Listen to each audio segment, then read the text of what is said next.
ባቢ እንግዲህ ከአሁን በኋላ ጽናት የምትባል ሰው በህይወቴ ውስጥ የለችም። የኔና እሷ ነገር አብቅቷል።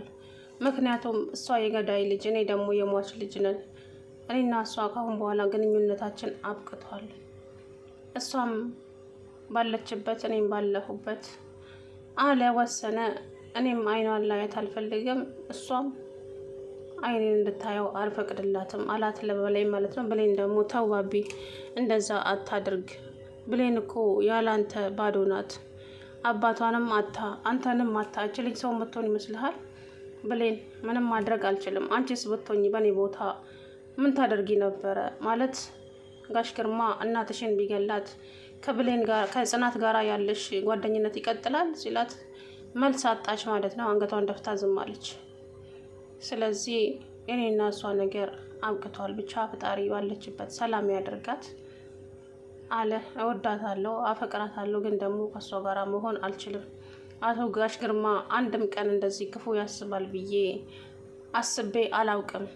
እኔ ያኔ ከአባቴ ተጣልቼ እነሱ ጋር ሲሄድ በፍቅር ነበር የተቀበለኝ። ለካ እሱ በውስጡ ሌላ ተንኮል አስቦ ነበረ እያለ እንግዲህ በጣም ስቅስቅ ብሎ አለቀሰ ማለት ነው። ያው እየወደዳት ተለያት። ከባድ ነው። በሱ አልፈርድም፣ በልጁ አልፈርድም። በእርግጥ እሷም ታሳዝናለች፣ ግን ደግሞ አብሯት ሆን ማለት ይከብዳል። ማለት እንዴት ከባድ ነው። እኔ ይህን ለመፍረድ ያስቸግራል። ማለት የገዳይ ልጅ ናት ፍቅረኛው ይባላል።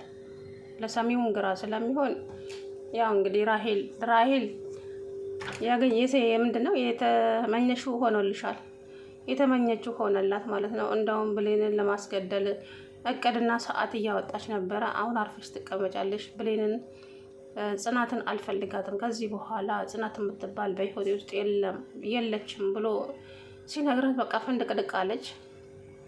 አሰላሙ አለይኩም ወራህመቱላሂ ወበረካቱ። ውድና የተከበራችሁ የቻናል ቤተሰቦች እንዴት ናችሁ? እኔ ያለው አልሐምዱሊላህ። እንግዲህ ጽናት በጣም ነው የምታሳዝነው። አንዳንድ ጊዜ ህይወት የፈተና ድልድይ ናት ትባላለች። በእውነት የእሷ ፈተና ደግሞ የተለየ ነው። እናቷን አጣች፣ አባቷን፣ የምትወደውን ፍቅረኛዋን አስባችሁታል? ይሄ ሁሉ ሰው አጣች። ልጅ ሰው እንዴት መቋቋም የምትችለው? በዛ ላይ አባቷ እንዳይን ብሌን የምትሳሳለት አባቷ ተው አባዬ እኔ አንተን ነው የምፈልገው እንደዚህ አይነት ድርጊት አታድርግ ብላ እየለመነችው፣ እሱ ግን እንግዲህ ልጄማ በደህንነት እና ማንም እያሾፈባት አይኖርም፣ ስለዚህ ሀብቱን አስመልሳለሁ ብሎ እንግዲህ የማይሆን ነገር ውስጥ ገባ። ራሱንም እስር ቤት ከተተ፣ ልጅቷንም ስቃይ ላይ ጣላት ማለት ነው። በእውነት ግን ደግሞ ልጁ ይወዳታል። በእርግጥም ብሌን ጋር ደውሎ ከሐኪም ቤት ከወጣች በኋላ ጽኑስ እንዴት ናት? ደህና ናት እግዚአብሔር ይመስገን፣ አሁን ምንም አትልም። ደህና ናት? አዎ ድና ወጥታለች አሁን ከሐኪም ቤት ስትለው ተመስገን አምላኬ አለ ባብዬ ማለት ነው። እናም በቃ ማነሽ ብሌንዬ እባክሽን ካጠገቧ እንዳትለይ፣ ብቸኝነት ስለሚሰማት ነው እራሷን ለማጥፋት የሞከረችው። ስለዚህ ካጠገቧ አትራቂ፣ ደግሞ መደወሌ እንዳትነግሪያት እሺ አለና ስልኩን ዘግቶ ስቅስቅ ብሎ እያለቀሰ ያለ ራሄል መታ፣ ባብዬ ለምንድን ነው የምታለቅሰው? በቃ እንደዚህ አትሆን እሺ። እኔ እኮ ቅድሙኑ ነግሬ ነበረ ጽናት እንደማትሆንክ። አሁንማ አገኘሽ አንቺ እንደማትሆን እኮ ደጋግሜ ነግሬህ ነበረ። ስለዚህ አንተ ከገዳይ ልጅ ጋር ካሁን በኋላ መኖር አትችልም የኔ ፍቅር፣ በቃ አይዞክ እሺ እያለች እንግዲህ እያባበለችው ለስመው ጠጋ ስትል ጽናትና ብሌን ጉብ ብለው መጡ ማለት ነው። አጀባላ ቢመጡም ያው እንግዲህ ካሁን በኋላ ቢወዳትም አብሯት እንደማይሆን ተናግሯል። ማለትም በቃ እሷ ግን ይሄንን ነገር አታውቅም። ስለናፈቃት ብቻ ልታየው ነበር የመጣችው። አሁን ይቆርጥላታል ብዬ አስባለሁ። ምክንያቱም በዚች ቅስፈት እንዴት እንደዚህ ሊለወጥ ቻለ፣ እንዴት ለምን የሚለው ነገር ለእሷም ጥያቄ ይሆንባታል ማለት ነው። ካሁን በኋላ ያው ትቆርጣለች። ደግማ ደግሞ ራሷ ላይ የግድያ ሙከራ እንዳታደርግ ብዬ ፈራሁ ድጋሚ ማለት ነው። ከባድ ነው በእውነት። እና አቶ ግርማ ደግሞ ፖሊሱን መርማሪውን እባክህን እንደ ህግ ሳይሆን እንደ ሰው እባክህን ልለምንክ ልጄን አንድ ጊዜ ብቻ አይኗን አይቼ ልምጣ አንድ ጊዜ ብቻ ቢለው ተው አቶ ግርማ፣ እኔ ምንም ላደርግልህ አልችልም። ፍርድ ቤት ቀጠሮውም ዛሬ ነው። ስለዚህ የትም መሄድ አትችልም። ይቅርታ አቶ ግርማ፣ እኔ ከአቅሜ በላይ ነው ይሄ አለው ማለት ነው። እባክህን ልጄን አንድ አይኗን ልየው ሲለው አይሆንም አለው ማለት ነው። አቶ ግርማም እንግዲህ እያለቀሰ እንደዛው እዛው ቁጭ አለ።